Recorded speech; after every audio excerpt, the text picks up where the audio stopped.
मेरा 9वां दिन है यहाँ पे बालोतरा और बाड़मेर ज़िले में। और सिर्फ एक विधानसभा, शिव विधानसभा कल मैं दौरे में जाऊँगा।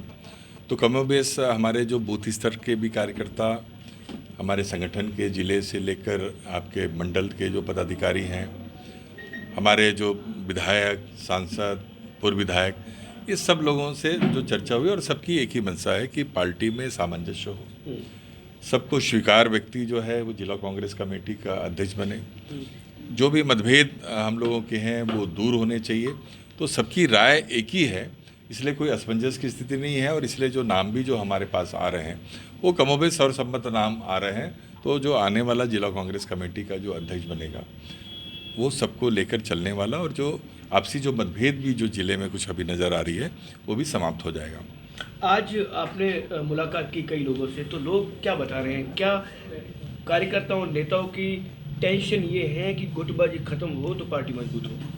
निश्चित रूप से देखिए, जो पिछला विधानसभा का जो चुनाव है उसके परिणाम जो आए उसका कारण यही था कि हमारे बहुत सारे लोग बागी होकर चुनाव लड़े। बहुत सारे लोग जो हैं वो खुल के विरोध करने का काम किए। कुछ लोग जो है वो घर में बैठ गए, जिसकी वजह से ये परिणाम हमारे सामने आया। और इस बात को स्वीकार करने में कोई हर्ज भी नहीं है। ये हर नेता, हर कार्यकर्ता इस बात को महसूस कर रहा है और आम पब्लिक भी इस बात को जान रही है।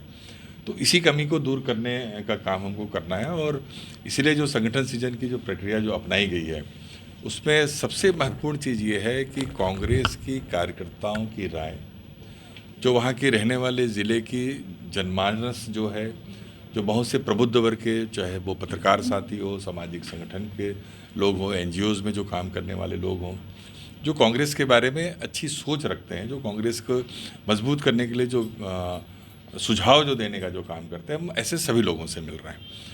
और उनके सुझाव पे ही निर्णय होगा। पार्टी ने इसीलिए ये तय किया है कि जिला स्तर पे लीडरशिप हमको डेवलप करना है, ताकि जो प्रदेश स्तर में जो मतभेद हो जाते हैं दो चार नेताओं की वजह से, जिसको वजह से पार्टी को नुकसान उठाना पड़ता है, तो अब जो ज़िले की जो लीडरशिप होगी, जिला कांग्रेस कमेटी का अध्यक्ष होगा, वो सीधे दिल्ली के संपर्क में भी रहेगा। वहाँ से उसकी पूरी मॉनिटरिंग होगी, उसका पूरा कंट्रोल होगा, उसकी सामंजस्य वो कर पा रहा है कि नहीं, ज़मीनी स्तर पे कांग्रेस की विचारधारा को ले जा पा रहा है कि नहीं। ये सब जो व्यक्ति करेगा तो ही वो पद में रहेगा। हर 6 महीने में इसकी समीक्षा भी होगी और उसके बाद फिर अगर जो व्यक्ति निष्क्रिय पाया जाएगा तो उसको परिवर्तित करने का भी काम जो है वो किया जाएगा। एक सवाल जो बार बार आ रहा है, आपके सामने भी कई बार आया होगा, कि जो आला कमान के जो फैसले हैं उनके विरोध में जो कार्यकर्ता या पदाधिकारी बयानबाजियां या सार्वजनिक मंचों में जिस तरीके से कर रहे हैं, क्या इन पर लगाम लगाने की ज़रूरत है अगर पार्टी को मजबूत बनाना है? निश्चित रूप से देखिए, पार्टी का हमेशा एक नियम और एक प्रक्रिया होती है। चाहे वो छोटा कार्यकर्ता हो, चाहे बड़ा नेता क्यों ना हो, सब अनुशासन के दायरे में आते हैं। जो भी व्यक्ति अनुशासनहीनता करता है, इस ज़िले में भी कई लोगों के खिलाफ में कार्रवाई हुई है, वरिष्ठ लोगों के भी खिलाफ हुई है जो पार्टी के निर्णयों के विपरीत में जो गए हैं। तो ये अनुशासन तो सबके ऊपर लागू होता है और इस मामले में कांग्रेस पार्टी अब सख्त होती जा रही है। और इसी वजह से जब ज़िले में मजबूत एक लीडरशिप जो आएगा, तो इस प्रकार के जो लोग अनुशासनहीनता करते हैं उनके विरुद्ध जो है कार्रवाई करने का काम भी जो है वो, चाहे वो डिस्ट्रिक्ट कांग्रेस कमेटी के स्तर पे हो, चाहे ऑल इंडिया कांग्रेस कमेटी के स्तर पे। तो बहुत सी चीज़ों की रिपोर्टें भी जो है हम लोग जो है सिर्फ जिलाध्यक्ष के नाम के अलावा जो राजनीतिक परिस्थितियाँ ज़िलों में, विधानसभाओं में जो हमको नज़र आ रही है, इसके अलावा जो ऐसे भविष्य के आने वाले समय में जो लीडर हो सकते हैं, यहाँ के सामाजिक जातिगत जो समीकरण हैं, राजनीतिक जो मुद्दे हैं, सरकार की जो नाकामियाँ हैं, ऐसे बहुत सारी चीज़ों की रिपोर्ट हमको हाईकमान को देनी है, जिस पे पार्टी निर्णय करेगी। तो क्या यूथ को भी ज़्यादा प्राथमिकता दी जाएगी? निश्चित रूप से बहुत से इस बार नाम भी बहुत से नौजवान लोगों के नाम हैं। काफ़ी आधे से ज़्यादा लोग जो है नौजवान साथियों के नाम यहाँ पे आए हैं, जो पहले युवा कांग्रेस के जो पदाधिकारी भी रहे। तो एक अच्छी बात है कि वरिष्ठ लोग भी नौजवानों के बारे में सोच रहे हैं। और पार्टी ने तो ये पॉलिसी बनाया ही हुआ है कि 50% जो पद है वो 50 वर्ष से कम उम्र के लोगों को दिया जाएगा। तो सर, क्या मान के चले आने वाले समय जो 2 गुट हैं वो कांग्रेस पार्टी सभी को एक मंच पे लेके आ जाएगी जल्द? बिल्कुल, सबको एक मंच में लेके आएगी। सब इस बात को महसूस भी कर रहे हैं, सब अपनी गलतियों को मान भी रहे हैं कि कहाँ कहाँ पे चूकें हुई है और इसलिए जहाँ जहाँ पे जो चीज़ें हमको नज़र आ रही, जो रिपोर्ट दे रही, तो हाईकमान के स्तर पे सबको बैठाल के सामंजस्य करके जो भी भ्रांतियां हैं, जो भी मतभेद है, उसको दूर करके सबको एक मंच में लाया जाएगा। आप जब यहाँ आए थे तब आपने कहा था हम एक मंच पे लेके आएंगे, लेकिन 3 मीटिंगें लगातार हुई है।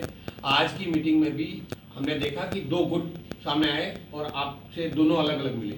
तो ये कहाँ एकजुटता हो रही है, क्योंकि ये तो और ज़्यादा गुटबाजी फैल रही है। नहीं, देखिए, ये कांग्रेस का जो कार्यक्रम जब होता है, हमको विशेष रूप से जो बात करनी है वो सबसे व्यक्तिगत रूप से ज़्यादा और सामूहिक रूप से जो है, जो ग्रुप्स में जो मिल रहा है, जो व्यक्तिगत रूप से जो मिल रहा है, अलग अलग संगठनों से जो हम लोग जो मिल रहे हैं, जब इसके बाद जब संगठन जब बनेगा, फिर संगठन के द्वारा जो कार्यक्रम जब किए जाएंगे तो सब नेता एक मंच पे आएंगे।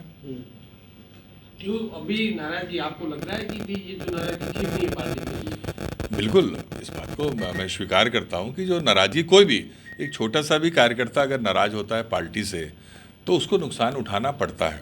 तो चाहे वो बड़े स्तर के नेताओं की नाराज़गी हो, चाहे ज़मीनी स्तर के कार्यकर्ताओं की नाराज़गी हो, ये हर नाराज़गी को दूर करने का काम कांग्रेस पार्टी करेगी। और आप देखिएगा आने वाले समय में दीपावली के बाद जब जिला कांग्रेस कमेटी का अध्यक्ष बनेगा तो उसके बाद सारे नेता एक मंच में आपको नजर आएंगे। तो सर, पहली बार ऐसा हो रहा है कि जिला अध्यक्ष जो है या जिला स्तर की जो चुनाव है उसमें जयपुर से ज़्यादा इस बार दिल्ली का पार्टिसिपेट ज़्यादा है और एंट्री फिर डायरेक्ट। बिल्कुल, इसीलिए आप देख भी रहे होंगे कि बड़े नेता कोई नाम नहीं सुझा रहे हैं। उनकी भी राय है कि कार्यकर्ता, और वो भी जान रहे हैं नेता कि भाई जो कार्यकर्ताओं की ही सुनी जाएगी, कार्यकर्ताओं के पसंद से जो है वो रिकमेंडेशन वहाँ पे होंगे। तो बड़े नेता भी कार्यकर्ताओं के साथ हो गए हैं। तो इसलिए ये बहुत अच्छी बात है कि वही नाम हमारे सामने जो आ रहे हैं, जो कार्यकर्ता कह रहे हैं, तो उसी के अनुरूप जो है पार्टी निर्णय करेगी। कल आपका शिव के बाद वापस दिल्ली लौटना होगा? जी, दिल्ली लौटना है उसके बाद। और उसके बाद कब तक उम्मीद कर रहे हैं दिल्ली जाने के बाद, कि दीपावली के बाद ये? हाँ, 22 तारीख तक जो है हम लोग को रिपोर्ट अपनी सबमिट करनी है। 22 तारीख तक, दीपावली के पहले जो भी, चूँकि कई लोग, मेरे दौरा तो अब 14 तक समाप्त हो जा रहा है, लेकिन और भी ऑब्जर्वर हैं जिनके दौरे होंगे, तो एक डेडलाइन 4 तारीख से लेकर 22 तारीख के बीच में कि कम से कम 7 दिन जो है वो प्रवास करना था। तो कई ज़्यादा समय तक मैंने जैसे प्रवास किया, 10 दिन से ज़्यादा मुझे हो जाएंगे। तो उसके बाद जो है 22 तारीख तक जो है रिपोर्ट देनी है। फिर दिवाली के बाद जो दिल्ली में बैठक करके हाईकमान पे निर्णय करेगी। तो इन 9 दिनों में कितने नाम अब तक आ गए हैं आपके पास? अभी तक बाद आखिरी दिन अभी मैंने बुलाया भी ऐसे दावेदारों को, कल तक? तो इसमें अभी कम से कम 6-7 नाम हमारे सामने आ चुके हैं। मरुधरा से खुद को जोड़ने के लिए सब्सक्राइब करें और बने रहें पीके टाइम्स के साथ।